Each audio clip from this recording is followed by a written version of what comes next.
Hey there, interwebs, and welcome back to How Fascinating. This is a Goth, but this is also a Goth, and one clearly came long before the other. So, how do we go from sacking Rome to gauging some guyliner? I'm glad you asked, because it's a very long, twisty, and fascinating journey. In the words of Stephen Fry, emos want to kill themselves, and Goths want to kill everyone else. While that's not wholly accurate, I do enjoy the irony that modern Goths want to kill everyone, and ancient Goths sacked Rome, where they went around killing everyone. I suppose I should begin with some historical context, though. The Goths, for those who don't know, were a Germanic people united by shared cultural aspects and a mutual enemy in the form of the Western Roman Empire. In 410 AD, roughly 40,000 of them sacked Rome and shook the world. St. Jerome of Stridon wrote, "If Rome can perish, what can be safe?" That being said, it's not like the Goths were a single monolithic group. From the 3rd to the 6th century, there were many different tribes composed of lots of different kinds of Goth. In addition to the original Goth classic, there were also Crimean Goths, Ostrogoths, Visigoths, and Invisigoths, who are largely missing from the historical record because no one could ever find them. These days, there are even more subtypes of Goth. We've got Trad Goth, and Cyber Goth, and Pastel Goth, and Executive Goth, and Nature Goth, which is, witches. Each subtype has its own unique identifying factors, but all of them share a common evolutionary ancestor, or at least a common influence.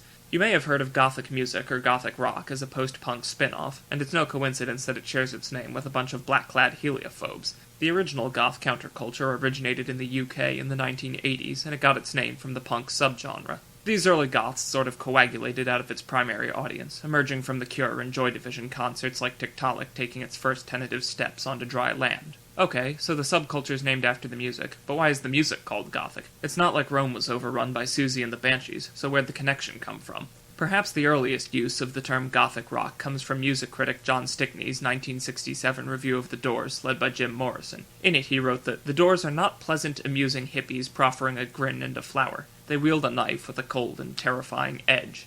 And, "The gloomy vaulted wine cellar of the Delmonico Hotel was the perfect room to honor the Gothic rock of The Doors." The following decade, in the early 1970s, the term was brought out once more to describe the tone of bands like Magazine and Bauhaus, with critic Nick Kent evoking their predecessors, writing, "Parallels and comparisons can now be drawn with Gothic rock architects like The Doors and, certainly, early Velvet Underground." As the years went by and the strange experimental 1970s gave way to the darker and no less strange 1980s, established post-punk groups like The Cure and Susie and the Banshees began to include more Gothic characteristics in their music, and emerging groups such as Killing Joke and Southern Death Cult followed suit. The growing genre of Gothic rock developed a darker sound with the use of minor chords, reverbs, and melancholic melodies. At the same time, the lyrics found inspiration in classic Gothic literature, with themes of existentialism, nihilism, tragedy, sadness, and morbidity, known these days as being a millennial.